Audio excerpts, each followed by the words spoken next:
Hello everyone, আসসালামু আলাইকুম। জ্যানমঞ্চ থেকে আমি মেঘলা চলে আসলাম আজকে নতুন আরেকটি ভিডিও নিয়ে। আজকে সকাল সকাল চলে আসলাম তোমাদের মাঝে। আজকে অনেক কাজ, কই যাব, কি করব, সবই তোমাদের সাথে আজকে শেয়ার করব। প্রথমে যে দৃশ্যটা দেখতেছো সেটা হচ্ছে আমার বড় বোন এই রুমে থাকতো।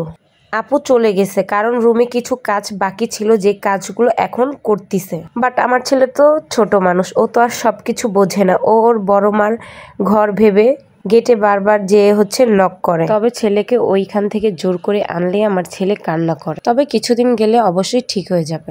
তারপর চলে গেলাম বাবার বাসায়। বাবার বাসায় যাই দেখি ও বাবা কতগুলো কলা। আমার ছেলে আবার কলা খেতে খুব পছন্দ করে, আর আমি খাই, তবে তেমন একটা না। তারপর আর কি, খাওয়া দাওয়া শেষ করে আম্মু ফোন দিল। আম্মু মানে হচ্ছে আমার শাশুড়ি। এখানে হচ্ছে আম্মু একটা শোকেস নিয়েছে, ওইটার হচ্ছে একটু কাজ ছিল, যেটা হচ্ছে আমার বাবা করাইছে। আর আম্মু এখন আসবে শোকেসটা দেখতে। এর জন্য আম্মু বলতেছে আমি একা যাবো, আমার ভালো লাগে না, তুমিও আসো, একটু শহীদ মিনার থেকে ঘুরে যাও।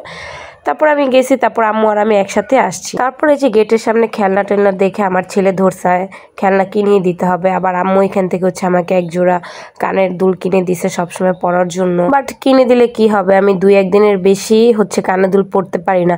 আমি এই মিটি শূন্য কানে বা নাকে দিতে পারি না, তাহলে আমার নাক পেকে যায়, পানি বের হয়, অবস্থা খারাপ হয়ে যায়। স্বর্ণ ছাড়া আমি কিছুই পরতে পারি না। এর জন্য আমার স্বর্ণ কোনো জিনিসই নেই। বলে না যে মানুষ যেটা বেশি শখ করে সেই জিনিসটাই মানুষের থাকে না, তেমন আমার।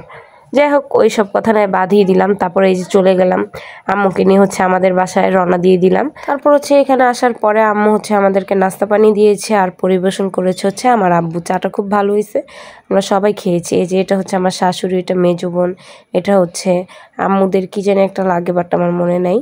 যাই হোক, মানে সম্পর্কে কি জানি হয়, একটু দূর সম্পর্কের, এর জন্য বলতে পারলাম না গাইস, সরি। এই যে এখানে সেই শোকেসটা রং করানো হচ্ছে। এই শোকেসটার কারণে মেন আমাদের ওই বাসা থেকে এই বাসায় আসা।